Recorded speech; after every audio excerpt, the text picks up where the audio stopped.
네. 그러면 GS 1기 인사노무관리 강의 시작하도록 하겠습니다. 원래는 이제 저번 주에 저희가 시작했어야 되는데, 이게 제가 그 교육 일정이 있어가지고, 그게 도저히 이제 이렇게 조정이 안 되더라고요. 그래서 저번 주 화요일 날은 그 제가 교육 듣고 뭐 이러느라고 한 주 좀 늦게 시작하게 됐습니다. 그래도 어쨌든 최대한 이게 11회차 내에서는 맞춰서 지장 없도록 진행을 하도록 할 예정이고요. 예, 그래서 조금 한 주 늦춰서 진행됐다. 그거만 조금 염두에 두시면 좋을 것 같고, 그리고 이제 우리가 이제 연기를 끝내고, 새해든 이걸 맞이하시면서 이제 1회로 넘어왔습니다. GS 1기로 지금 이제 올해부터 이제 본격적인 더 이제 레이스의 시작이죠. 그렇죠? 사실 연기까지는 많은 분들이 수업을 들어도 사실은 좀 긴장감이나 이런 것들이 잘 생기지는 않아요. 근데 이제 해가 넘어가면 이제 본격적으로 이제 긴장도 되고 이제 확실히 현실적으로 많이 다가오죠. 그렇죠? 시험이 다가왔다는 게. 그래서 이제 1기부터가 여러분이 어떻게 보면은 연기 때 다져놨던 기본기를 가지고 이제 요거를 어떻게 이제 답안에 옮겨 쓰느냐, 이제 이런 부분들을 이제 다듬는 시기라고 보시면 돼요. 그래도 이제 어쨌든 2기, 3기 넘어가기 전까지 1기가 그래도 좀 시간적인 여유나 아니면은 여러분이 그나마 조금 더 깊게 공부할 수 있는 시간이 됩니다. 그래서 인사노무관리 같은 경우는 2기, 3기 때 이제 어떤 실전 모의고사를 쓰기 전에 마지막으로 이제 1기 때 여러분들이 기본 이론과 그리고 그걸 토대로 한 이제 심화에 대한 내용들을 조금 이제 많이 연습하고 이해하고 그런 것들을 이제 체화하는 과정을 좀 거치셔야 될 것 같아요. 그래서 그 1기는 그래서 이제 기본적인 이론에 그리고 플러스 심화, 그리고 이제 강의 계획서 보시면 모의고사를 일단 한 5회 정도로 해놨습니다. 예전에는 사실 1기 때는 사실 모의고사를 이렇게 많이 안 봤는데, 근데 이제 모의고사라는 게 여러분들이 결국은 시험에서는 여러분이 이제 답안을 써서 이제 그걸 제출을 해야 되고 그걸로 평가를 받잖아요. 결국은 이제 모든 거는 여러분이 답안으로 평가를 받기 때문에 답안 작성 연습은 많이 한다고 해서 나쁠 거 하나도 없습니다. 그리고 그거를 좀 땡겨서 하는 것도 여러분들이 초기에 잘못된 습관이라던가 아니면 답안 작성에는 테크닉 이런 것도 익히는 데는 더 좋기 때문에 저희가 이제 회차에 맞춰가지고 한 5번 정도 모의고사를 볼 건데, 근데 100점짜리는 아니고 이제 50점짜리로 볼 예정이에요. 그래서 50점짜리로 볼 예정이니까, 그 50점이니까 여러분들이 25점짜리 2문제일 수도 있고 아니면 50점짜리 1문제일 수도 있고, 그거는 그때그때 좀 다를 겁니다. 그래서 이 50점짜리 모의고사를 이제 출제할 예정입니다. 그래서 요거는 여러분들이 반드시 꼭 응시하셔가지고 보시는 게 좋아요. 그렇죠? 왜냐하면 항상 저도 강의를 지금 이제 몇 년째 해오고 있는데, 모의고사라는 게 저도 이제 수험 생활을 해봐서 알지만 이제 쓰는 게 쉽지는 않아요. 귀찮기도 하고, 그렇죠? 근데 이제 안 쓰다 보면은 실력이 안 늡니다. 그렇죠? 그래서 연습이라는 게 특히 이 쓰기에서는 굉장히 중요하기 때문에 여러분들이 모의고사 같은 것들이 있는 경우에는 꾸준히 쓰시는 연습을 하셔야 돼요. 그렇죠? 잘 안 써진다 하더라도 계속 써보고, 그렇게 해서 이제 나의 문제점이 뭐고 그다음에 어떻게 현출해야 되고 이런 것들을 계속 연습을 하셔야 됩니다. 그렇죠? 그렇기 때문에 모의고사는 꼭 반드시 다 응해 주시고 제출해 주시면 제가 이제 첨삭 직접 해서 다 드리니까, 그리고 답안 쓰는 거와 관련해서 뭔가 좀 잘 안 된다 혹은 좀 어려움이 있다라는 것들, 혹은 그것뿐만 아니라 이제 인사노무 관리 공부나 전반에 있어서 조금 상담이나 문의가 있으시면 언제든지 얘기하시면 됩니다. 그렇죠? 저희가 이제 소규모 강좌의 장점이 그런 거잖아요. 그렇죠? 여러분들이 사람이 너무 많으면 이제 강사들도 너무 많은 학생분들을 이렇게 케어하기 쉽지는 않은데, 소수에서는 그런 것들이 가능하니까 제가 직접적으로 여러분한테 해드릴 수도 있는 것도 있지만 여러분이 직접 이제 좀 더 적극적으로 저를 활용하셔도 돼요. 그렇죠? 그래서 그런 부분들 언제든지 편하게 그거 하시면 되고, 문의사항은 우리가 실강 시간에 뿐만 아니라 아니면은 거기에 이제 질문 강의 계획서 보시면 이제 그 메일 주소가 있어요. 그렇죠? 메일 주소가 있어서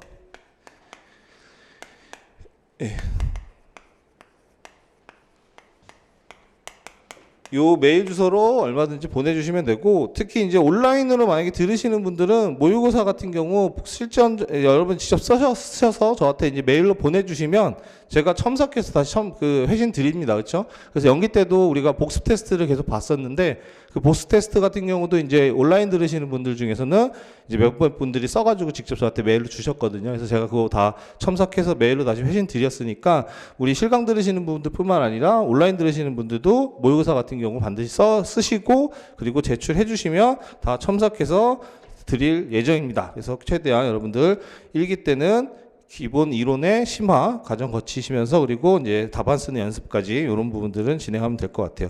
그리고 이제 아마 우리가 뭐 간단하게 우리가 처음에 오리엔테이션 아닌 오리엔테이션을 잠깐 하면 우리가 이제 GS 연기 그다음에 GS 일기 이렇게 이제 진행이 되죠. 그래서 보통은 이제 1기부터가 이제 시작이 되는 건데 연기 때는 이제 작년에 듣게 되고 이렇게 넘어오면 보통은 이제 연기는 다들 아시겠지만 이제 기본 이론 위주예요. 그렇죠? 그래서 이때는 보통 교과서 위주로 많이 보죠. 그래서 저희도 이제 이때는 이제 신인사 관리로 책을 봤습니다. 그렇죠? 박경 교수님 책에 신인사 관리로 쭉 교과서를 받고 기본 이론에 대한 것들 꼼꼼히 설명을 드렸어요. 그렇죠? 그러면 이제 GS 1기는 넘으면 뭐냐? 물론 당연히 기본적인 것도 있지만 이때는 좀 심화 측면이 더 있어요. 그렇죠? 왜냐하면 이제 교과서, 특히 박형 교수님 교과서가 뭐 대부분의 내용도 있지만 우리 출제 범위에서 커버하지 못하는 부분도 있고 그 다음에 교수님 저에도 다루고는 있지만 좀 부족한 부분도 있어요. 그렇죠? 그런 것들을 좀 보완해서 GS 1기 때는 좀 심화하는 과정이고 그 다음에 이제 답안 작성 연습 같은 것들을 이제 하게 될 거예요. 그렇죠? 이때 이제 답안 작성 연습 같은 경우는 여러분이 지금까지 배웠던 내용들을 가지고, 그러니까 어려운 건 아닐 거예요. 그렇죠? 뭐 단문 낼 수도 있고, 혹은 50점짜리에서 간단하게 여러분들이 이제 설계하는 문제들 같은 경우도 이제 우리가 한번 써보는 그런 연습들을 거치면서 이제 이때 여러분이 답안에 대한 기본적인 틀을 잡아가는 연습들을 하실 겁니다. 그렇죠? 이미 이제 그런 것들을 잘 하시는 분들도 있어요. 이게 인사노무 관리라는 게 경영학 과목이고 사실 쓰는 것에 있어서는 뭐 법학이랑 좀 다른 측면도 있고 글짓기 실력도 좀 필요한 부분들이 있습니다. 저 내용 자체가. 그래서 이런 답안 작성을 할 때 어느 정도 이제 그런 부분들을 좀 뭐 경영학에 대한 관심도 있고 뭐 논리적으로 이런 것들 잘 쓰시는 분들은 처음부터 잘 쓰시는 분들도 있어요. 근데 그렇지 않은 분들도 굉장히 많기 때문에 여러분들이 답안 작성을 인사노무 관리에 맞게, 그렇죠? 왜냐하면 법학이랑 분명히 쓰는 스타일이 달라요. 그렇죠? 여러분들이 많이 공부해야 되는 노동법이나, 그렇죠? 행정쟁송이나 이런 거는 법학 과목이고 거기에는 정형화된 틀들이 있습니다. 그렇죠? 여러분 답안 써보시면 알겠지만 뭐 문제의 소재, 뭐 논점의 정리부터 해서 우리 학설 판례 검토 뭐 이런 것들이 어떤 틀이 있고 결국 사안의 적용 뭐 이런 것들을 해결해 나가는 형식적인 틀이 있는데 사실 인사노무 관리는 그런 것이 없어요. 그렇죠? 그래서 사실 목차라는 것도 원래는 더 자유롭게 여러분들이 이해한 바에 따라서 구성할 수도 있고 쓸 수도 있고 뭐 여러 가지 형태로 우리가 만들어낼 수가 있는데 그래서 이제 요거에 맞게 여러분들이 글 쓰는 연습들, 그 다음에 어떤 식으로 표현해야 되는지 현출하는 것들에 대한 연습들이 좀 필요합니다. 특히 인사노무 관리는 답안이 굉장히 중요해요. 그렇죠? 그래서 요 부분을 여러분들이 1기 때 심화 이론하면서 요것도 이제 모의고사를 통해서 제가 뭐 답안 작성하는 거에 대한 것들 계속 말씀을 드릴 거예요. 그래서 이때 이제 기본적인 틀을 잡고 이제 2기 때 같은 경우는 이제 뭐 핵심 정리하는 거고 계속. 그렇죠? 그 다음에 이때는 이제 실전 모의고사를 보는 거죠. 예. 그렇죠? 그 다음에 마지막에 쓰는 최종 정리하는 거고, 이때도 이제 실전 모의고사를 우리가 보는 걸로 이렇게 진행이 되죠. 보통 다 대부분 그렇습니다.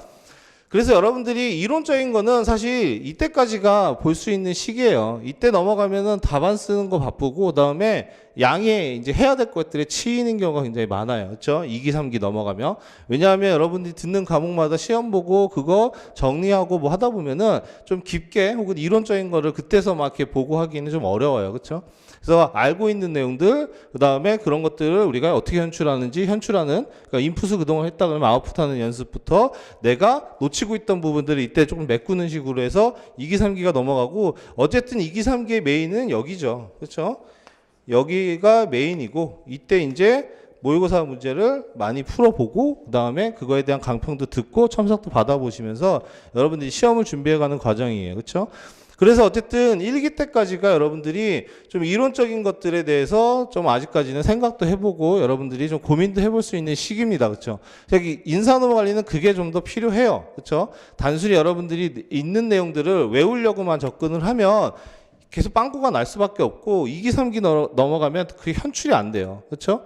왜냐하면 뭐 이미 공부를 해서 아시겠지만 이 인사노무 관리라는 거 경영학 과목 자체가 휘발성이 굉장히 강해요. 그렇죠? 강하기 때문에 여러분들이 이거를 드립다 암기 위주로만 접근을 하면 양이 한도 끝도 없습니다. 거기에 플러스 경영조직까지 택하신 분들이라 그러면 양에 치일 수밖에 없어요. 그렇죠? 잘 외워주지도 않고. 그렇게 되면은 2기, 3기 넘어가면 자신감이 뚝 떨어져요. 그렇죠? 인사노무 관리가 싫어져. 막. 그리고 과목 욕하게 되죠. 막, 무슨 이런 과목이 있느냐, 이제 이러면서 이렇게 되는데, 우리 인사노무 관리는 어쨌든 필수 과목이에요. 그렇죠? 그리고 여러분들이 이 과목을 잘만 활용을 하면, 전략적으로만 잘 활용을 하면 고득점도 가능합니다. 법학은 사실 고득점이 어려워요. 여러분 아시겠지만 법학은 고득점이 어렵고 어쨌든 평균 이상 그러니까 빵꾸만 나지 않는 선에서 다 비슷비슷하게 점수가 나오는 편이에요. 그러면 여러분들이 좀 더 점수를 끌어올려서 합격할 수 있는 데는 경영학 과목들이나 특히 이제 인사노무 관리가 그렇습니다. 그래서 인사노무 관리 같은 경우는 여러분이 공부만 좀 하면 60점 후반 때 중후반 충분히 받을 수 있어요. 그렇죠? 그 내용들에 대한 것들 여러분들이 충실하게 공부를 하고 현출만 잘하면 60점 중반 이상, 그렇죠? 그 다음에 잘하면 70점까지, 그렇죠? 그렇게 해서 받아서 다른 과목을 평균 치면 이걸로 이제 합격할 수도 있는 그런 데 됩니다, 그렇죠? 그래서 인사노무 관리를 너무 어렵게 생각하지 마시고 그래도 내용이 재밌잖아요, 그렇죠? 재미없나요? 그렇죠? 그래서 그렇기 때문에 어쨌든 1기 때까지 우리가 할 이론에 대한 것들 충실하게 여러분들이 다시 한번 곱씹어 보시고 그 다음에 항상 강조하지만 생각을 좀 많이 하셔야 돼요. 그러니까 여러분들이 텍스트 있는 그대로만 자꾸만 받아들이려고만 하고 그걸 외우려고만 하면은 늘지가 않아요. 그렇죠? 왜냐하면 인사노무 관리가 앞에서 뒤에까지 쭉 연결돼서 서로 유기적으로 연결되어 있는 학문이잖아요. 그렇죠? 연관이 되어 있고 특히 이제 여러분들이 50점짜리에서 뭐 어떤 특정한 이슈나 트렌드에 따라서 인사노무 관리에 대한 제도, 뭐 학교평 보유방에 대한 어떤 설계에 대한 문제들 이런 것들이 나왔을 때 그런 부분에 있어서 여러분들이 기본적인 토대가 그러니까 이해도나 이런 것들이 충분히 되어 있으면 우리가 그걸 통해서 충분히 남들보다 더 좋은 답안, 고득점할 수 있는 답안을 쓸 수가 있어요. 그렇죠? 그래서 그런 부분들로 여러분 접근하셔야 된다. 그래서 누누이 강조드리지만 인사노무 관리랑 우리가 경영조직이랑 둘 다 이제 경영학이지만 시험에서의 좀 그 포커스가 달라요. 그렇죠?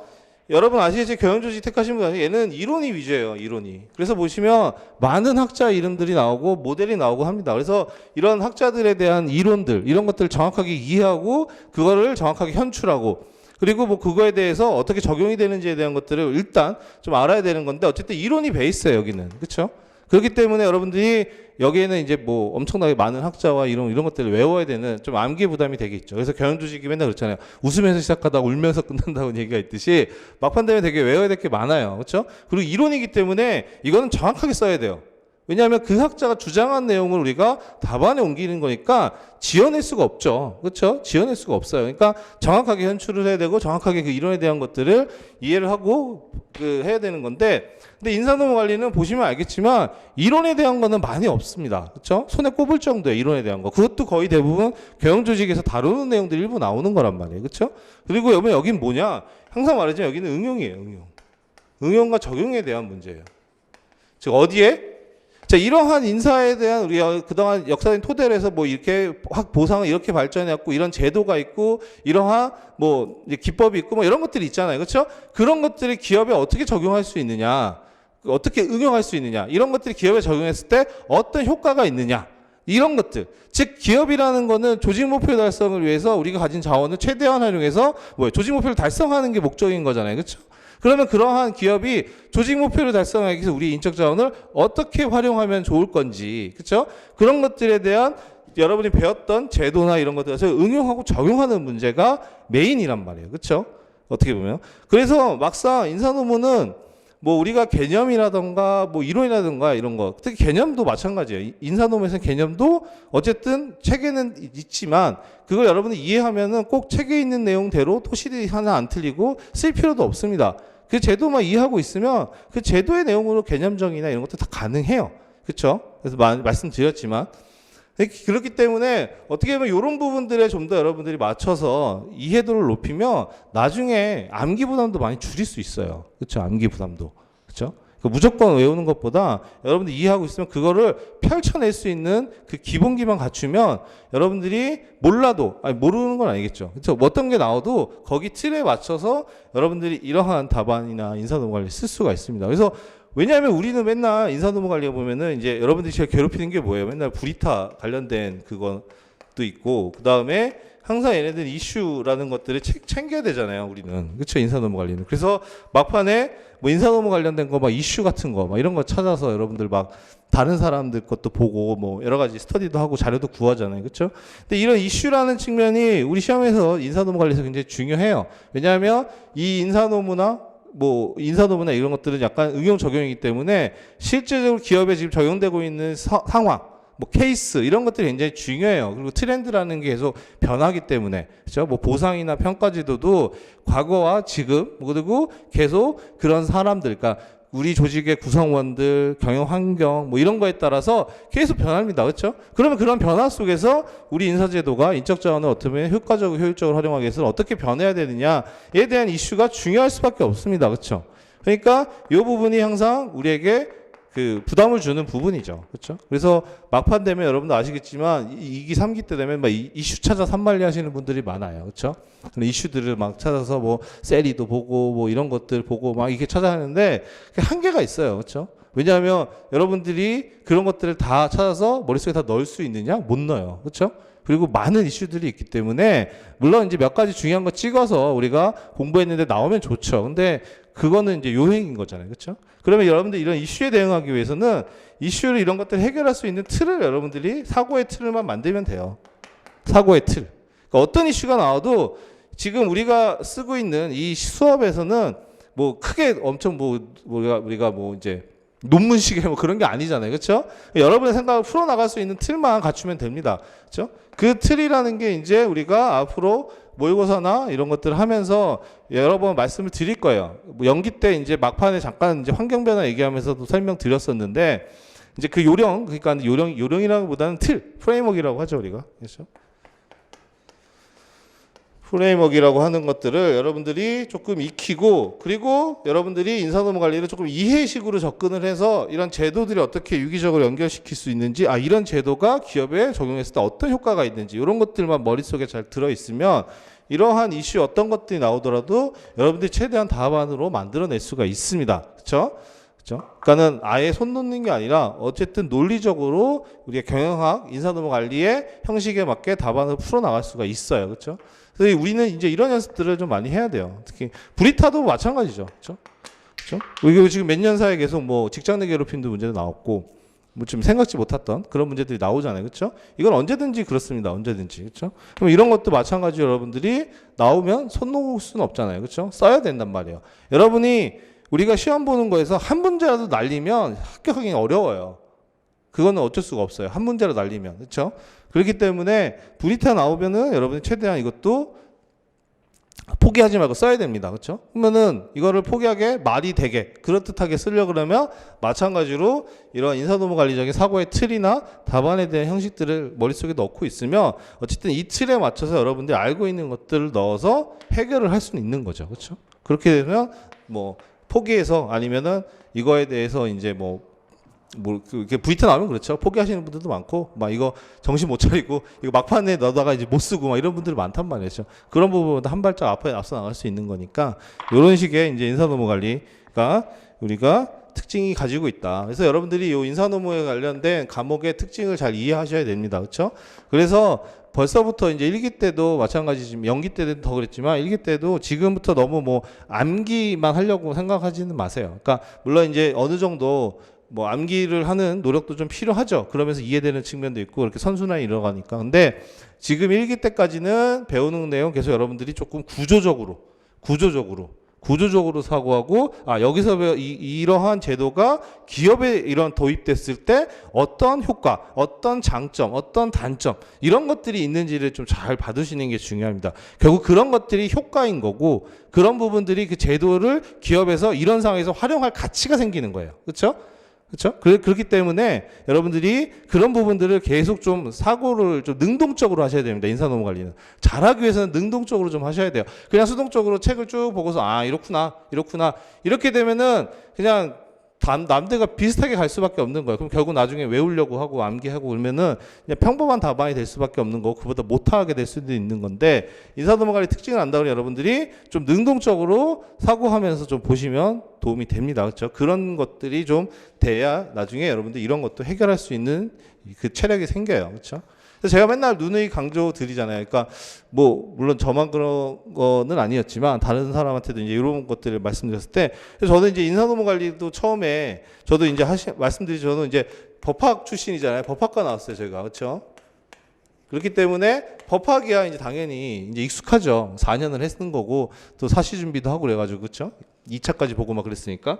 근데 이제 노무사로 넘어가고 나서 제일 처음 했던 게 이제 저도 이 경영학에 대한 부분인데 제가 그전에도 이제 이런 경영이란 이런 거, 기업에 대한 관심은 있었어요. 근데 그거는 이제 우리가 뭐 주식 투자하듯이 뭐 기업이 어떻고 이런 거에 대한 내용은 사업적인 거는 알지만 학문적인 건 한 번도 접해본 적이 없었거든요. 근데 이제 처음 인사노무 관리, 그러니까 이 노무사 시험 넘어와서 이제 경영학 하는데 인사노무 관리 과목을 하는데 이게 처음엔 정말 뭐 법학이랑 비슷하게 생각하고 접근했다가 도저히 이게 뭐 답이 안 나오는 거예요. 이게 봐도 무슨 말인지 모르겠고 그 말이 그 말인 것 같고 우리가 좋은 말 하는 것 같고 그러니까 항상 그때도 욕했죠. 저도 이게 체계가 없는 것 같다. 뭐 논리도 없는 것 같고 막 이거 도대체 어떻게 해야 될지 막 그래서 이제 저도 원래 동차로 준비했다가 이제 동차 때 이제 점수가 조금 못 돼가지고 떨어지고 이제 다시 이제 제시를 준비할 때 이거 어떻게 해야 될지 고민을 되게 많이 했었어요. 제 스스로. 그래서 뭐 저도 이 인사노무 관리는 강사분 거 되게 많이 들어봤어요.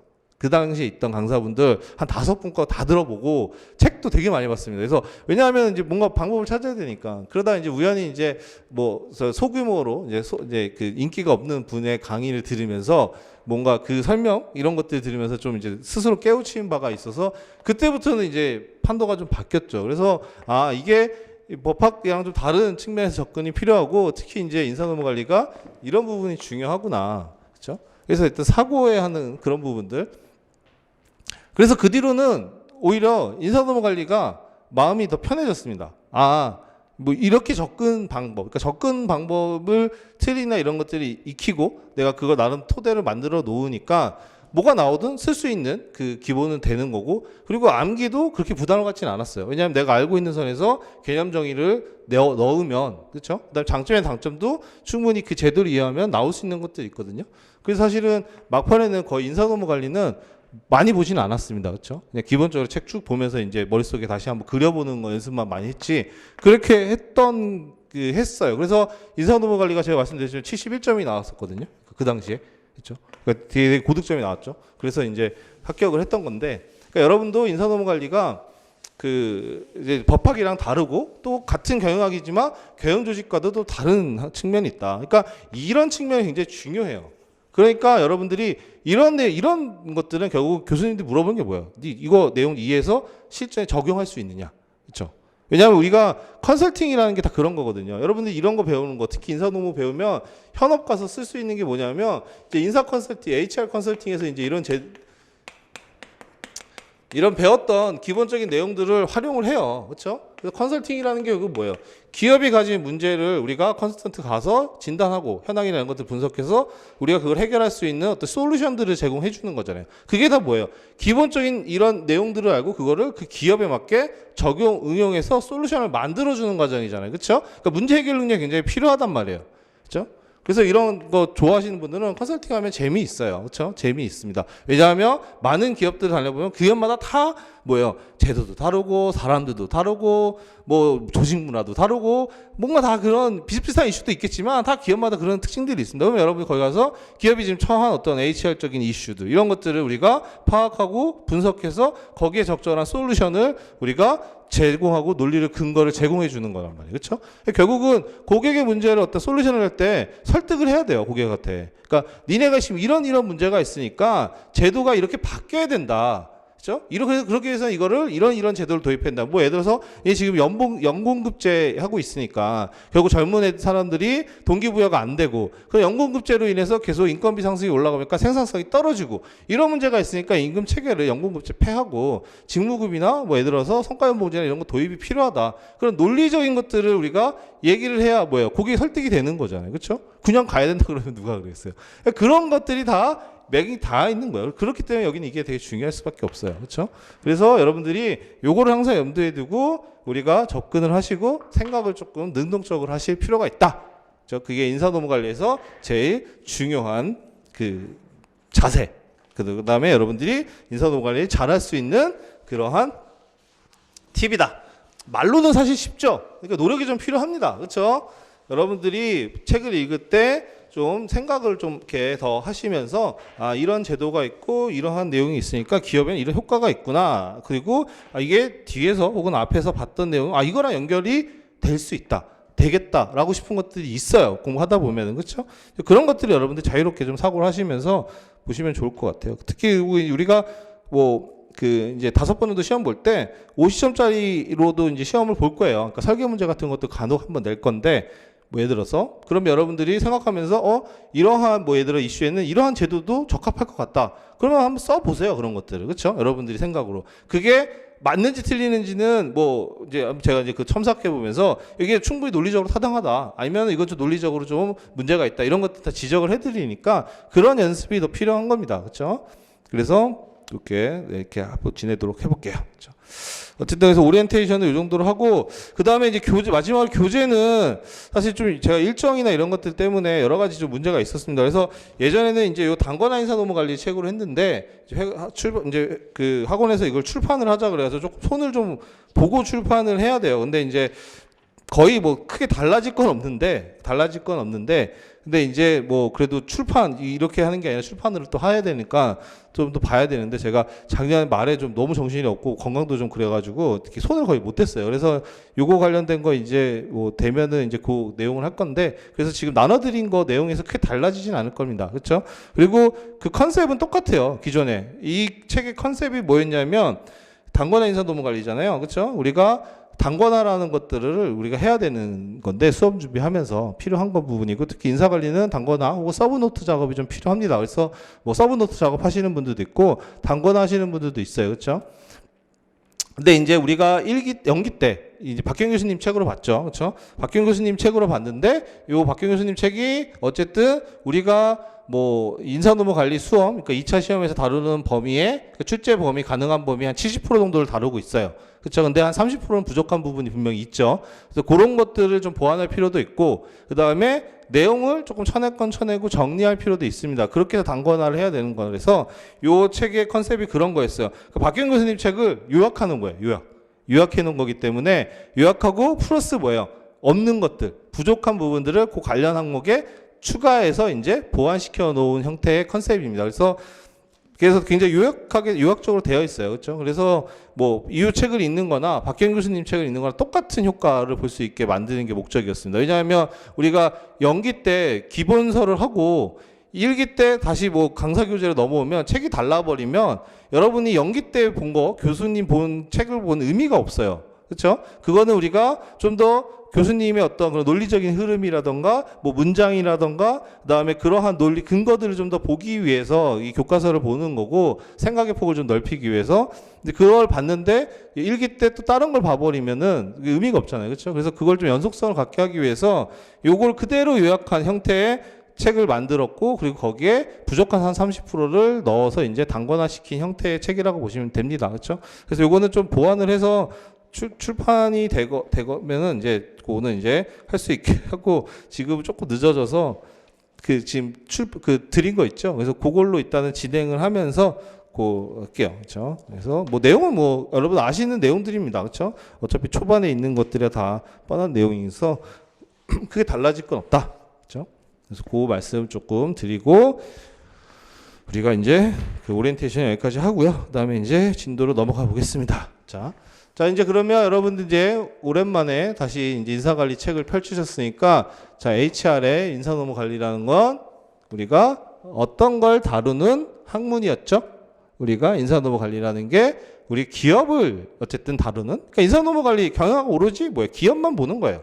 우리가 경제 주체 중에서 가계, 정부 이런 게 있지만, 우리 경영학은 오로지 기업만 보는 겁니다. 기업, 그렇죠? 기업이 어떻게 하면 돈을 잘 벌고 지속할 수 있을까? 그렇죠? 지속 가능한 성장 이런 것들. 그렇죠? 그리고 각 조직마다 그런 목표가 있고, 그 그 목표를 어떻게 하면 효율적 효과적으로 다룰 수 있을까, 달성할 수 있을 것인가. 그게 이제 제일 중요하고 그걸 연구하는 것들이잖아요. 그렇죠? 그래서 어쨌든 그런 경영학 학문에서 하나의 분야인 인사노무 관리, 그렇죠? 뭐 우리가 생산도 있고 뭐 구매도 있고 그다음에 뭐 R&D도 있고 여러 가지들이 있지만, 그렇죠? 뭐 재무도 있지만 그 중에 우리가 배우는 인사노무 관리는 그 기업에서도 어떠한 요인들을 다루느냐라고 했을 때 잘 아시겠지만 기업 내, 조직 내 직무와 사람에 대한 관리예요. 그렇죠? 그래서 HRM의 중요한 요인, 그렇죠? 주요 요인은 직무와 사람이죠. 그렇죠? 그래서 HRM에서 인사노무 관리는 기업의 무수한 많은 자원들 중에서 우리가 사람, 인적 자원이죠. 그렇죠?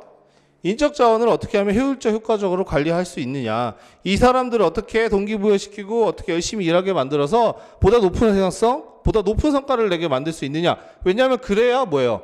기업이 조직 목표 달성에 더 가까워질 수 있는 거잖아요. 그렇죠? 전략을 실행할 수 있고 전략을 달성할 수 있는 거고.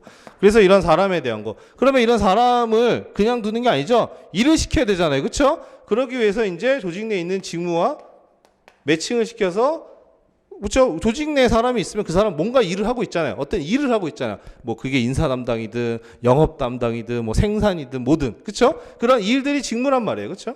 요렇게가 두 개가 세트로 같이 움직여요. 그래서 결국은 우리 인사관리라는 거는 조직 내 존재하는 이 직무와 사람을 어떻게 효과적, 효율적으로 관리하느냐에 대한 문제입니다. 뭘 위해? 그럼 여러분 아셔야죠. 뭘 위해 이거 직무와 사람에 대한 관리를 해야 돼요? 조직 목표 달성을 위해. 그렇죠? 우리 이 경영에서 가장 중요한 건 뭐야? 조직 목표 달성. 모든 조직은 목표가 있습니다. 그렇죠? 기업은 당연히 목표가 있죠. 없는 기업은 오래 못 가죠. 그렇죠?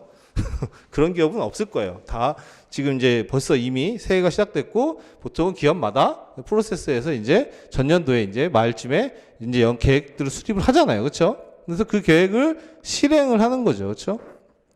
어쨌든 그 기업들은 다 목표가 있습니다. 조직의 목표. 그렇죠? 그 조직 목표를 달성하기 위해서 우리가 가진 자원들, 기업이 가진 자원들을 어떻게 활용하고 적재적소에 이용할 것인가. 이게 이제 고민인 거고, 그 중에 하나의 기능이 이제 인사관리라는 거는 그 직무와 사람을 어떻게 관리할 거냐에 대한 거예요. 그렇죠?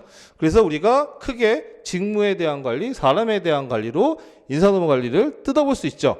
그렇죠? 그래서 우리가 책에서 보시면 뭐가요? 먼저 직무에 대한 것들을 우리가 배웠죠. 뭐였어요?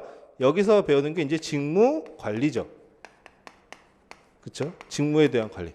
이 조직 내의 직무, 그렇죠? 이 사람들을 그냥 두는 게 아니잖아요. 월급을 공짜로 줘요? 아니죠. 일을 시키고 주는 거잖아요. 그렇죠? 그래서 조직 내 어떤 사람이든, 그렇죠? 직무라는 것들을 다 맡고 있어요. 일을 하고 있죠. 그렇죠? 그러면 이 두 사람이 만나서 어쨌든 조직이 돌아가는 거죠. 그러니까 두 사람이 아니고요. 이 직무와 사람이 만나서 일이라는 것들이 돌아가고 조직이 굴러가고 그리고 사업이 되고 돈을 벌고 영속하고 조직 목표 달성하는 과정이란 말이에요. 그러면 요 두 인자에 대해서 어떻게 관리할 거냐가 이제 구체적인 인사노무 관리의 컨텐츠들이란 말이에요. 그렇죠? 그 중에 이제 직무, 그렇죠? 직무에 대한 관리, 요게 이제 하나가 있죠. 그렇죠? 이게 이제 이 직무냐 사람이냐, 이제 요게 이제 두 요인이고, 여기에 어디에 좀 더 포커스를 두느냐, 중요성을 두느냐에 따라 또 인사관리 관행들이 달라지는 거예요. 여러분들이 뭐 사람 중심의 인사관리다, 직무 중심의 인사관리다, 이런 거 많이 들으셨잖아요. 연기 때. 그렇죠?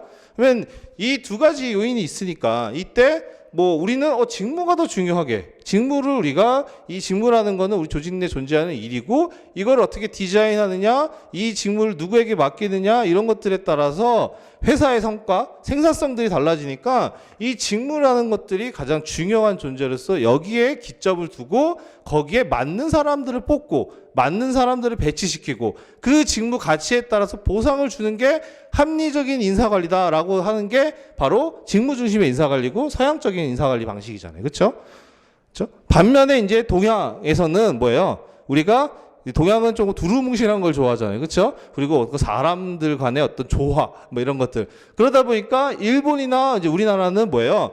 이런 직무보다는 태생이, 그러니까 서양은 애초에 인사관리라는 게 시작이 된 게 직무를 분석하고 직무를 파악하면서부터 시작이 됐어요. 이게 중요하다고 봤고, 합리적이고 거기는 뭐예요? 뭔가 객관적이고 이런 것들을 중요시 여기잖아요. 조직 내 존재하는 일에 대한 것들을 정확하게 파악하고 그걸 기준으로 삼아야 합리적인 인사관리가 가능하다고 본 게 서양적인 관점이고, 그게 이제 테일러의 과학적 관리법이잖아요. 테일러가 한 게 뭐였어요? 그 과업에 대한 연구부터 먼저 했잖아요. 시간과 동작에 대한 연구들. 그렇죠? 그래서 실제로 일하는 사람도 옆에 가지고 얘가 어떤 작업 순서로 일을 하는지, 시간을 얼마나 걸리는지 이런 것들을 먼저 다 보고 거기에 맞춰서 이제 사람을 배치시키는 방식으로 갔단 말이에요. 그렇죠? 서양은 그래서 직무 중심의 인사 관리고, 반면에 동양은 급격하게 이제 경제 성장이나 이런 것들이 이루어지면서 이제 이런 체계가 안 잡혀 있다 보니까, 그리고 문화권이 이제 동양 문화권 자체가 그런 유교 문화권이고 뭔가 그런 것들 중에니까 사람을 중심으로 우수한 사람이면 되지. 이런 애들을 먼저 뽑아서 뭐예요? 그냥 그 사람에 맞는 일을 시키면 돼. 약간 이런 사고 방식인 거죠. 그렇죠? 옛날에 그래서 우리나라는 뭐 채용이 어땠어요? 대규모 공채 방식이었죠. 삼성 공채 하면은 몇천 명 그냥 한꺼번에 뽑아서 뭐요? 교육시켜서 거기서 시험 보고 뭐 테스트한 다음에 걔네들한테 적합할 것 같은 뭐 그런 거 일들을 던져주거나 막 시키잖아요. 애초에 어떤 직무에 적합한 사람을 뽑겠다는 관점으로 접근한 게 아니란 말이에요. 그냥 우수한 인재, 좋은 학교, 똑똑하고 성실할 만한 애들을 먼저 확보해서 그런 애들을 교육시켜서 일시키면 된다고 생각했던 게 우리나라하고 일본의 방식이었어요. 그게 이제 사람 중심의 인사관리잖아요. 그렇죠? 그러니까 기준이 뭐하고 사람이 가진 속성들을 가지고 뭐 연공이라던가 뭐 이런 걸 가지고 이제 뭐 인사관리 기준을 삼아서 돈을 준다던가 평가를 한다던가 교육을 한다던가 이런 것들이 이제 우리 동양적인 사람 중심의 인사관리였죠. 즉, 이 두 개의 요인 중에 어디에 좀 더 포커스를 둘 거냐, 어디에 방점을 찍을 거냐에 따라서 인사관리 관행이 그렇게 나눠지는 거라고 보시면 됩니다. 그렇죠? 그런 거예요. 그래서 우리 인사관리에서는 뭔가 기준이 나오면 직무냐 사람이냐 두 개밖에 없어요. 여러분 기억해 보시면 뭐예요? 우리가 임금 체계, 임금 배분의 기준을 결정할 때 뭐였어요? 직무를 기준으로 할 거냐? 그 다음에 사람을 기준으로 해서 사람에 대한 속성을 기준으로 할 거냐. 그래서 직무를 기준으로 해서 직무 가치에 따라서 임금을 주는 게 직무급. 그렇죠? 배분하는 게. 그 다음에 사람이 가진 속성을 기준으로 해서 하는 게 연공이냐? 그 다음에 직능이냐. 그래서 직능급, 연공급 이런 것들이잖아요. 다 그렇습니다. 그렇죠? 그래서 이게 이제 기본 틀이에요. 그렇죠? 그러니까 여러분들 이걸 가지고 쭉 가지를 칠 수 있어야 되고, 그래서 그 중에 이제 직무에 대한 것들을 우리가 보면 직무 관리죠. 그래서 직무 관리는 뭘로 구성이 되어 있어요?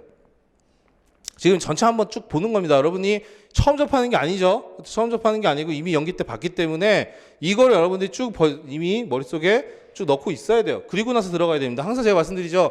먼저 이 큰 틀을 접어놓고 그리고 나서 이 틀을 만든 다음에 이 안에 미시적인 것들을 채우는 방식으로 가야 된다고. 그렇죠?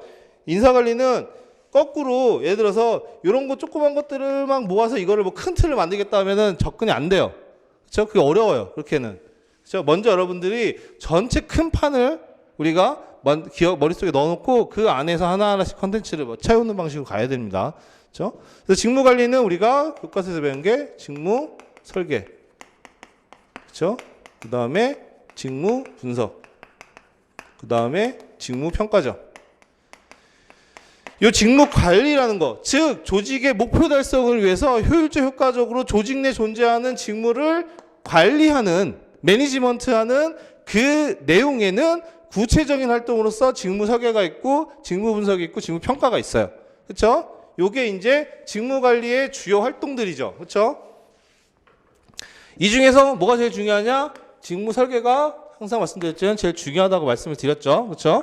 그리고 직무 분석이나 직무 평가는 그냥 하나의 세트처럼 여러분들이 이거는 기억을 해두시면 되는 것들이고, 그리고 얘는 테크닉적인 거기 때문에 우리가 이론적으로 굉장히 중요한 부분은 없다. 다만 이제 직무 설계는 이론적인 것들이 같이 버무려서 나와요. 그렇죠? 그리고 최근에 트렌드 자체도 직무 설계에 관련된 이슈들이 많기 때문에 이 직무 관리 중에서는 직무 설계가 제일 메인이다. 그렇죠? 자, 그러면 직무 설계에서 여러분들이 뭐예요? 기억을 해보시면 박경 교수님에 따르면 직무 구조 설계가 있고요. 직무 설계에는 그 다음에 직무 과정 설계가 있고요. 그 다음에 근무 시간 설계가 있죠. 직무 설계 내용에, 그렇죠? 박경 교수님의 그 교과서에 따르면 이거는 뭐예요? 광의의 의미의 직무 설계예요. 광의의 의미. 그렇죠? 이 직무 설계라는 거를 광의의 의미로 해석할 때 박경훈 선생님은 이렇게 세 가지의 직무 설계 카테고리를 넣어서 설명을 하고 계십니다. 그렇죠? 반면에 뭐예요? 보통 우리가 다른 책에서 접하면 직무 설계할 때 대표적으로 보통은 구조 설계를 얘기하는 편이에요. 그래서 요거는 협의죠. 협의의 직무 설계. 즉 광의의 직무 설계를 본다 그러면 요 세 가지 활동들이 직무 설계 카테고리 안에 들어오지만 협의로 본다 그러면 협의의 직무 설계는 뭐냐면 구조 설계가 협의의 직무 설계고 우리가 일반적으로 직무 설계 얘기하면 구조 설계를 얘기하는 겁니다. 그렇죠? 그렇기 때문에 이 셋 중에는 구조 설계가 제일 중요해요. 그렇죠? 구조 설계가 이게 제일 메인이죠. 알파이자 오메가 직무 설계에서 그렇죠? 자, 이런 직무 구조 설계라는 거 여러분들이 뭐였어요? 그렇죠? 직무 설계에서 보시면 여러분들이 직무 구조 설계라는 구조라는 건 스트럭처잖아요. 그렇죠? 그러니까 여러분들이 하나의 직무가 있다 그러면 그렇죠? 항상 제가 말씀드리지만 예시로 맨날 드는 게 뭐예요? 구술이죠, 구술. 구술이라고 생각하시면 돼요. 구술. 그렇죠? 예시로. 이 구술을 만들어야 돼요. 둥글게 만들 수도 있고 네모나게 만들고 구슬 만드는 사람 마음이죠. 구슬이라는 게. 그렇죠? 우리가 구슬이라는 게 보통은 둥근 걸 생각하지만 구슬이지만 뭐 나는 네모난 구슬 만들 거야. 뭐 이런 상관없는 거잖아요. 그렇죠? 어쨌든 그게 입체적으로 되기 위해서는 이러한 직무, 이런 구슬이 뭐예요? 수직적인 측면, 수평적인 측면이 존재하죠. 즉 직무에는 수직적인 측면, 수평적인 측면이 존재합니다. 그렇죠? 그러면 직무 설계라는 건 뭐예요? 이 직무의 수직적인 측면, 수평적인 측면을 어떻게 디자인할 거냐에 대한 내용이에요. 그렇죠? 우리는 수직적인 거, 그러니까 수직적인 거는 우리가 쉽게 말하면 과업의 종류와 수. 그 다음에 수평적인 측면은 권한과 책임. 다른 말로 하면 이제 뭐 재량성, 자율성 같은 것들이죠. 의사결정 권한들. 자, 이러한 직무에 있어 수직적이고 수평적인 걸 어떻게 디자인할 거냐. 그렇죠? 그러면 수직적인 측면, 이거 잘못했다. 이거 잘못했네요. 거꾸로 썼네요. 수평적 측면, 수직적 측면 이렇게 쓸게요. 네, 지금. 수평적인 측면은 과업의 종류와 수. 수직적인 측면이 권한과 책임이죠. 그렇죠? 쓰다 보니까. 수평적인 측면의 과업의 종류와 수는 직무라는 거, 하나의 직무에는 여러 가지 태스크, 과업들이 있어요. 그러니까 인사직무다 그러면 뭐예요? 인사직무로서 해야 될 일들이 있죠. 그렇죠? 뭐 사람들을 채용하는 일, 그래서 뭐 채용 공고를 작성하고 뭐 사람이네 업로드 시킨다, 뭐 공고를 올린다던가, 그렇죠? 그 다음에 인사평가를 해서 뭐 인사평가 계획을 세우고 평가표를 만들고 뭐 이런 것들 과업이 있단 말이에요. 그렇죠? 그런 과업의 종류와 수를 얼마만큼 줄 거냐. 그걸 많이 할 거냐, 적게 할 거냐, 단순할 거냐 이런 것들이 수평적인 측면인 거고 수직적인 측면은 뭐예요? 권한과 책임이죠. 즉 쉽게 말하면 의사결정 권한이에요. 얘한테 얼마나 많은 권한과 책임을 줄 거냐. 내가 권한과 책임이 많다는 건 뭐예요? 그만큼 의사결정 권한이 있다는 거죠. 자율성이 있다는 거예요. 예를 들어서 쉽게 얘기하면은 기업에서 이제 보면은 예산 같은 것들 우리가 할 때 뭐 이제 우리가 뭐 업무를 위해서 이제 예산을 쓸 때 그런 경우가 있어요. 아주 쉽게 생각하면은 뭐 대리급은 그래서 전결할 수 있는 거. 뭐 예를 들어서 100만 원짜리 내에서는 100만 원 예산 내에서는 대리가 뭐 위에 분 없이 전결을 할 수 있어. 뭐 이런 식으로. 혹은 뭐 이제 예를 들어 1000만 원 이상이면 뭐 팀장님 결제가 필요하고 그러니까 팀장님이 이제 결정할 수 있는 거라는데 점점 올라가는 거죠. 그렇죠? 그런 식으로 위에서 의사결정 권한들 자, 권한과 책임이 얼마나 줄 거냐. 이게 수직적인 측면. 자, 이 구조설계라는 거 말고 이거를 어떻게 늘리고 줄이고 할 거냐에 대한 내용이 바로 구조설계예요. 그렇죠? 그게 이제 기본적인 내용이죠. 직무설계에서. 그러니까 여러분들이 직무라는 게 우리가 수평적인 측면, 수직적인 측면이 있고 그게 아까 뭘 뜻하는지 여러분이 안다 그러면 직무 구조설계라는 거는 바로 이걸 어떻게 우리가 만들 거냐에 대한 내용이에요. 그렇죠? 그러면 이제 여기에 대한 여러 가지 과거에 혹은 이제 연구 결과들 이런 게 있겠죠. 이 직무 구조 설계에 대한 내용들로서. 그렇죠? 그래서 여러분들이 보시면 우리가 이제 나중에 배우겠지만 이제 처음에 직무 전문화부터 시작을 하죠. 그렇죠? 이게 이제 우리가 인사관리가 혹은 경영학이 태동된 테일러 시대 때부터 테일러가 주장한 바로 직무에 대한 전문화, 즉 단순화. 이건 뭐예요? 과업의 종류와 수를 팍 줄이는 거예요. 즉 분업의 원리를 강조하는 형태이라고 보시면 돼요. 생산성을 높이기 위해서 우리가 분업의 원리를 강조해서 생산성을 높이기 위해서는 직무를 최대한 단순화해서 단순 반복적인 일을 하도록 우리가 공정을 짜는 게 좋다는 거죠. 그래서 뭐예요? 직무 전무화는 일의 범위, 즉 과업의 종류와 수, 권한과 책임을 축소해버립니다. 그래서 뭐예요? 사람들이 컨베이어 벨트에서 굉장히 단순 반복적인 일만 하게 만들죠. 그렇죠? 그래서 몇 개의 과업을 하지 않아요. 하루 종일 이런 책상을 만든다 그러면 하루 종일 내가 하는 일은 뭐 책상 오른쪽 다리를 계속 붙이는 일이야. 똑같은 일이야. 계속 반복적인. 그게 효과적이고 효율적이었다는 거죠. 그렇죠? 그게 직무 전문화고, 이러한 직무 전문화가 뭐 생산성의 어떤 비약적인 향상 뭐 이런 것들을 가져왔지만 결국은 뭐예요? 이런 지나친 전문화를 통해서 사람들이 이런 이제 노동 현장에서 뭐예요? 내 인간성을 상실하는 거죠. 그러니까 기계처럼. 그렇죠? 왜냐하면 이 직무 전문화는 결국 사람을 기계처럼 보는 거예요. 그렇죠? 단순 반복적으로. 얘 왜들 뭐 단순 반복적인 일을 하는데 다쳤어. 그러면 갈아 끼면 되는 거야, 그냥. 그렇죠? 누구를 껴도 상관없어요. 왜냐하면 단순 반복적인 일이니까 머리를 쓸 필요가 없는 거야. 그냥 몸만 멀쩡하면 데려와서 조금만 교육만 시키면 한두 시간 누구나 붙일 수 있게 만드는 거죠. 그게 효율적이고 그 당시에 그게 필요하다고 봤던 거죠. 그렇죠? 그래서 이제 그 당시에 이제 그렇게 이러는데, 이러다 보니까 이제 사람들이 뭐예요? 인간인데 기계처럼 취급받고, 그리고 이러한 작업을 통해서 일을 통해서 뭔가 보람이나 의미도 못 느끼는 거죠. 그렇죠? 뭔가 내가 일을 하면서 뭐 만족감도 느끼고 생각도 하고, 그걸 통해서 내가 뭐 어려운 일 도전했을 때 달성했을 때 성취감도 느끼고, 이래야 이제 사람이 사람으로서의 어떤 그런 것들을 느끼고 여러 가지 하는데, 그냥 계속 맨날 똑같은, 오늘도 내일도 모레도 계속 똑같은 일만 하니까 이제 인간성을 상실하고 막 이런 것들이 문제가 되죠. 그래서 노동의 이제 인간화, 인간 소외 현상 뭐 이런 것들이 문제가 발생하잖아요. 그렇죠? 그러면서 이제 나오는 게 직무 확대화죠. 그렇죠? 그래서 직무 확대화 모델, 즉 이제 이러한 인간 소외나 이런 부분들에 대해서 극복을 해서 직무의 확대를 하는 이제 그러한 모델들이 현대적인 직무 설계에서 이제 등장한 거죠. 그래서 여러분 여기는 5가지 기억하시죠? 직무 확대화 모델 5가지. 그렇죠? 협의의 직무 확대, 직무 충실, 그다음에 뭐 직무 순환, 그다음에 직무 교차, 직무 순환, 준자율적 작업 집단, 그 5가지. 그렇죠? 어차피 이건 나중에 다시 또 볼 거니까 전체적인 흐름만 잡는 거라고 보시면 됩니다. 그렇죠? 그래서 이러한 내용들을 우리가 구조설계에서 배우는 거예요. 그렇죠? 그렇기 때문에 여러분이 여기에서 보시면 아시겠지만 여기에 이론적인 내용도 좀 있고요. 왜냐하면 이런 직무 전문화의 이론적인 베이스가 테일러의 과학적 관리법이고, 우리가 더 이론사로 본다면 기계적 접근에 근거한 내용들이잖아요. 그렇죠? 이론적인 내용도 있고, 그 다음에 이 전문화가 분명히 공헌한 점이 굉장히 큽니다. 그러니까 산업의 발전을 비약적으로 성장시킨 아주 그러한 큰 공헌을 했지만, 아까 말씀드린 그러한 문제 때문에 인간 소외 현상이 만연하고 굉장히 문제가 됐어요. 그리고 오히려 지나친 전문화 때문에 오히려 성과가 떨어지는 문제도 발생하고, 그걸 극복하기 위해서 이제 이런 직무 확대화 모델, 즉 인간관계적 접근이나 이런 것들이 등장하면서 거기에 이제 직무 충실이나 이제 그 이요인 이론이나 직무 특성 모형 이런 것들이 나오면서 이제 직무 확대화 모델이 등장하게 된 거죠. 그래서 요 내용이 구조 설계가 이론적인 거 플러스 이슈적인 것도 맞닿아 있어요. 왜? 이런 직무 확대 모델은 오늘날에도 의미가 있거든요. 왜? 지금 사회적 가치관 혹은 구성원들의 어떤 태도나 이런 것들이 변하고 있단 말이에요. 왜? 요즘은 시키는 대로 일을 하는 것보다 내가 뭔가 주도적으로 하고 내가 자율성을 갖고 이런 것들을 더 좋아하는 그런 세대가 더 많잖아요. 그렇죠?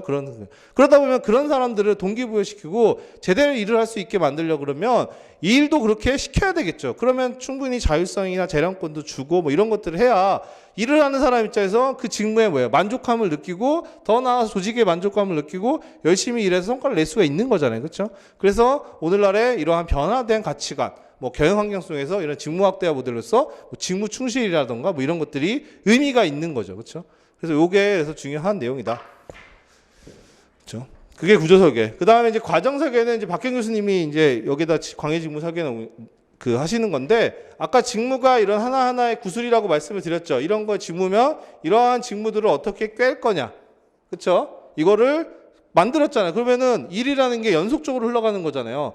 우리가 조직에서 일해보시면 아시겠지만 뭐 단절적으로 되는 게 아니잖아요. 얘가 한 일 받아서 얘가 하고, 혹은 같이 이루어져서 해서 다음 부서에 넘기고 이런 식으로 어떤 흐름적으로 넘어가서 최종적으로 결과 일이 되는 거잖아요. 그렇죠? 그러면 이때 이러한 직무와 직무 사이의 연결, 이 프로세스, 이런 것들이 이제 프로세스인데, 이런 프로세스를 어떻게 하면 효과적으로 효율적으로 만들 수 있을까에 대한 게 바로 직무 과정 설계에 대한 내용이에요. 그러니까 이런 구술 하나하나 구조 설계를 해서 만들었다 그러면 야, 이 일 하나하나가 하는 것도 중요하지만 결국은 서로 상호 우전성이 있고 연결되어 있기 때문에 그러면 어떻게 하는 것들이 좀 더 절차상 프로세스적으로 더 효율적이냐, 그것도 하나의 직무 설계로서 고민을 해봐야 된다는 게 박경 교수님의 견해입니다. 그렇죠? 그래서 박경 교수님이 과정 설계를 넣어놨는데 이거는 사실 여기서는 BPR만 알아두시면 돼요.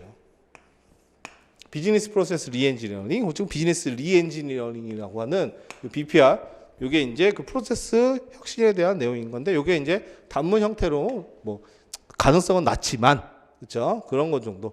그 다음에 이제 근무 시간 설계가 뭐 쉽죠. 이건 그렇죠? 그래서 이런 게 이제 우리가 직무 설계에서 다루는 내용이다. 그렇죠? 그 다음에 직무 설계에서 이런 내용들, 중요한 내용 다룬 다음에 분석이나 평가에서는 이제 기술적인 것들, 테크닉적인 것들, 즉 직무 분석이라는 건 뭐야? 조직 내에 존재하는 직무에 대해서 분석을 하는 활동인 거잖아요. 그렇죠? 그러니까 여러분도 개념적인 그렇게 해 나가시면 돼요. 그렇죠? 직무 분석이라고 직무 분석 어떻게 해? 말 그대로 활동이 뭐예요? 조직 내에 존재하는 직무에 대한 분석하는 활동이죠. 거기에 좀 더 붙이면 뭐 직무의 내용과 작용 요건을 분석하는 활동인 거예요. 그렇죠? 왜? 나중에 직무 분석하면 여러분 뭐예요? 직무 내용은 직무 기술서에, 직무에 대한 작용 요건은 명세서에. 그렇죠? 그러니까 조사할 때 뭐예요? 직무 내용, 무슨 일을 하냐, 어떤 과업이 있느냐, 그렇죠? 그다음에 작용 요건, 이 직무를 하기 위해서는 어떠한 뭐 학과를 나와야 되냐, 뭐 어떠한 자격증이 필요하냐, 어떠한 기술이 필요하냐, 이런 것들을 파악하는 게 직무 분석이잖아요, 그렇죠? 그러니까 여러분들이 개념 정의도 너무 어렵게 생각하실 필요 없어요. 뒤에 나오는 내용을 정리하면 돼요, 그렇죠? 그게 그거니까. 그래서 이런 직무 분석, 그래서 이거는 결국은 그 이론적인 것들은 아니에요. 그냥 우리가 분석할 때 이러한 분석을 하기 위해서 어떠한 방법론을 쓸 수 있느냐라고 했을 때 뭐 직무 분석을 해야 되고 조사를 해야 되잖아요. 조사하기 위해서 뭐 직무를 담당하고 있는 사람 가서 면접해서 우리가 조사한다던가 질문지를 돌려서 조사한다던가 관찰한다던가 뭐 이런 것들이 여기 나오는 거죠. 그렇죠?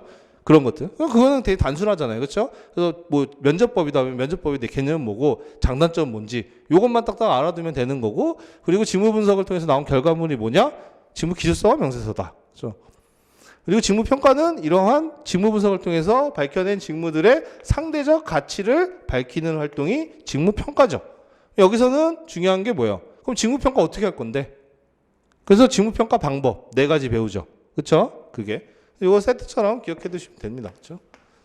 여기는 사실은 뭐 이론적으로 어려울 건 없어요. 여기서는 여러분들이 뭐 사실 조금 외워야 되는 부분들도 있죠. 그러니까 직무평가 방법 4가지 같은 경우는 우리가 최대한 이제 그런 뭐 내용 그 그룹핑해서 보겠진 하겠지만 기본적인 사항에 대해서는 좀 알아두셔야 되는 것들이고, 단문으로밖에 나올 수밖에 없는 그런 나온다 그러면 내용들이다.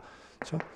이게 이제 직무 관리에 대한 전반이 내용이에요. 그러면 이렇게 조직이 직무 관리를 해서 직무도 디자인하고, 그러니까 직무 분석이나 뭐 이런 것들에서 평가도 하고, 그럼 뭐예요? 직무는 이제 있어. 직무는 있어. 조직 내 직무. 디자인 멋지게 했어요.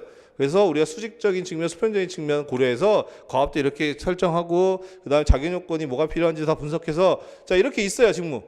디자인 됐어. 그럼 뭐예요? 얘 혼자 일해요? 직무 혼자 일해요? 아니죠. 뭐예요? 여기다 이제 사람을 배치시켜야 되는 거죠. 그렇죠? 이 직무라는 여기에 사람을 앉혀서 이 사람이 이 직무를 뭐예요? 수행해야 되는 거죠. 그렇죠?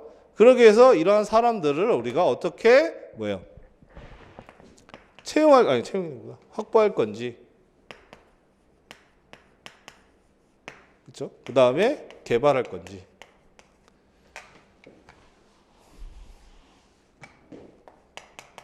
평가할 건지, 일에 대한 보상을 어떻게 할 건지, 그 다음에 동기부여나 이런 것들은 어떻게 할 건지, 그 다음에 일을 못하거나 문제 생길 때 방출할 때. 이게 이제 우리가 배우는 학계평 보유방이라는 대표적인 인사관리의 개별 기능들, 활동들이죠. 그렇죠? 즉 이러한 사람들, 그렇죠? 사람을 어떻게 확보하고 개발하고 평가하고 보상하고 유지하고 방출할 거냐. 에 대한 게 이제 HRM의 사람에 대한 관리로서 기본적인 활동이에요. 여러분 이제 인사관리에서는 이거 배우는 거죠, 이거. 그렇죠? 이게 다 나온 거잖아요. 그러니까 여러분들이 책에서 우리가 봤을 때 직무가 나오고 사람이 나오고 하면은 그냥 따로따로 떨어져서 생각하면 안 돼요. 직무 따로 사람 따로 같이 다 유기적으로 연결되어 있는 거고 결국은 저는 직무를 분석하고 평가하는 거는 우리가 저 직무를 잘할 수 있는 사람을 뽑고 혹은 잘할 수 있는 사람을 전환 배치시키고 저 직무를 잘할 수 있도록 개발, 교육 훈련시키고 그렇죠? 그리고 잘한 사람에 대해서 직무를 잘 수행한 사람들한테 평가도 해서 좋은 평가 받으면 보상도 더 주고 이런 식으로 동기부여시켜서 뭐야 우쭈쭈 해야지 그 사람 열심히 하잖아요. 그렇죠? 여기 우쭈쭈 해야지. 잘하는 사람한테 칭찬도 해주고 뭐 우쭈쭈 해야지 뭐예요. 내가 열심히 일해야겠다 이렇게 동기부여되고 저 옆에서 그렇게 우쭈쭈 당한 사람들 보고 나도 저렇게 열심히 해야지. 그렇잖아요. 그래야 사람들이 다 열심히 일해서 회사 입장에서는 뭐예요.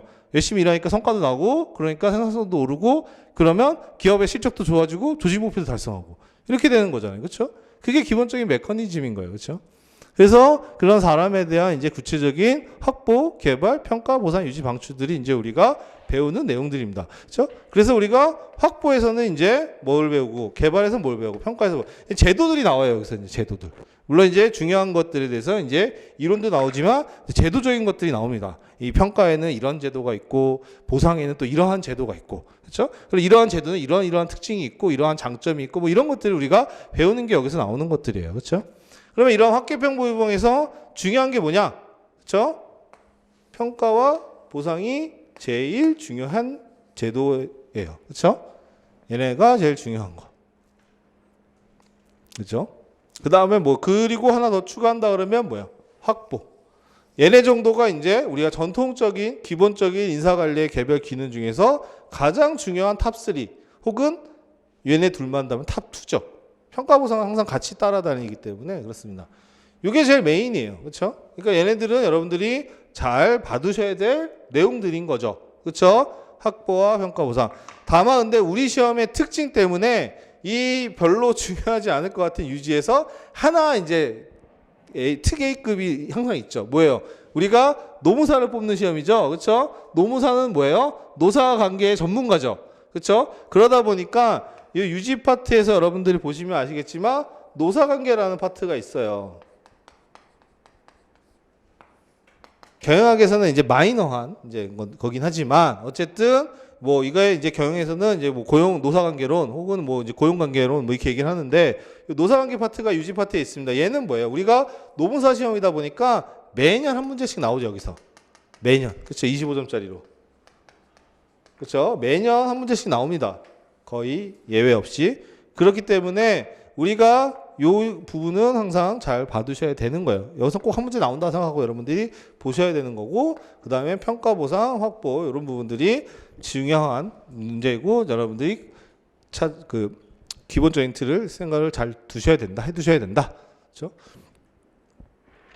자 이제 좀 기억이 나세요. 이렇게 쭉 보면 이제 이렇게 쭉 이렇게 이게 책을 인사관리는 여러분들이 처음에 볼 때 항상 그게 연습을 하셔야 되는 게 예를 들어서 처음 했다 그러면은 그 앞장에 그 내용만 보지 마시고 먼저 전체가 어떻게 되어 있는지 먼저 그려보세요. 그리고 나서 보세요. 그 다음에 그럼 어떻게 공부를 해야 되냐 나중에 여러분들 이제 복습을 할 때 직무관리다. 그럼 직무관리 첫 장을 먼저 잊지 말고 직무관리가 내용이 어떻게 구성이 되어 있는지를 먼저 그려보세요.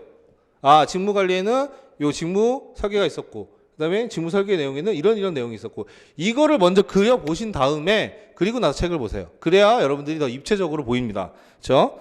그렇게 보시면 될 것 같아요. 그렇죠? 그러니까 한번 요령이에요. 그러니까 이게 우리가 책을 보다 보면은 그냥 수동적으로 보면 이 순서대로 읽기 바쁘죠. 그렇죠? 쭉 읽기 바쁜데 그렇게 되면은 머릿속에 그려지지가 않아요. 구조화가 안 돼요. 여러분들 구조화. 그러니까 우리가 경영학에서는 되게 중요하게 여기는 것들 하나가 구조화하는 것들은 굉장히 중요해요. 그러니까 어떠한 이제 텍스트든 내용이든 현상이든 이런 걸 있으면 그걸 분석을 해서 구조화시키는 거예요. 그래서 많은 이런 현상들을 내가 연구를 해봤더니 뭐 예를 들어서 이런 것들 간단하게 이런 2x2의 그림으로 우리가 이 현상들을 정리할 수 있어. 그렇게 되잖아요. 그렇죠? 그냥 이게 무질서하게 놓여져 있는 것 같은 막 벌어지는 현상이지만 이걸 연구해서 봤더니 이러한 공통점이 있는 부분들, 공통점이 있는 부분 이를 묶어봤더니 이런 2x2로 우리가 깔끔하게 설명할 수 있는 그러한 형태로 나오잖아요. 그렇죠? 그래프로 나온다던가. 이런 것들이 구조화하는 거예요. 그렇죠? 그럼 이게 구조화하려면 뭐예요? 전체 그림이 혹은 여러분들이 그러한 구조화하는 연습을 하셔야 돼요. 그렇죠? 여러분이 이런 걸 잘하시면 나중에 실무 나가서 컨설팅도 잘할 수 있어요. 왜냐면 컨설팅은 구조화예요. 구조화. 그러니까 여러분이 기업의 어떤 이슈나 이런 것들, 현황도 그 현황들이 쭉 막 나열되어 있잖아요. 그렇죠? 그런 것들을 찾아, 이러한 이슈들이 어떠한 문제인지 그런 구조화시켜서 그거를 표현하고 설명하고 할 수 있어야 된단 말이에요. 그렇죠? 그러니까 여러분도 공부하실 때 항상 지금 이제 1기 때는 그래도 시간적 여유가 있으니까 뭐 직무관리 파트에 이제 여러분이 딱 들어왔다. 그러면 바로 막 그 있는 글을 보지 말고 먼저 머릿속에 직무관리에 어떤 내용들이 있었는지 처음부터 끝까지 한번 그냥 뭐 낙서하듯이 그려보세요. 여러분 스스로.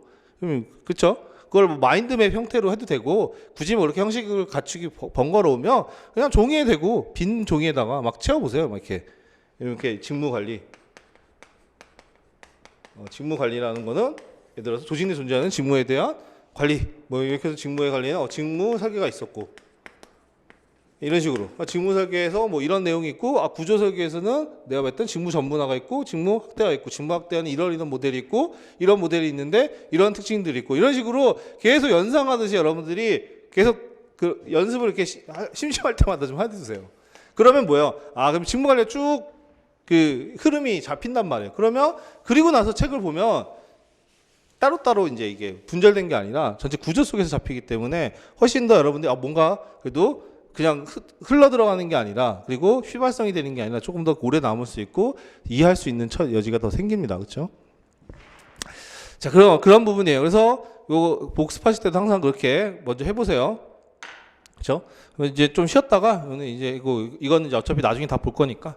그래서 오늘 이제 요 이론적인 기초부터 이제 시작하도록 하겠습니다. 좀 쉬었다가. 네.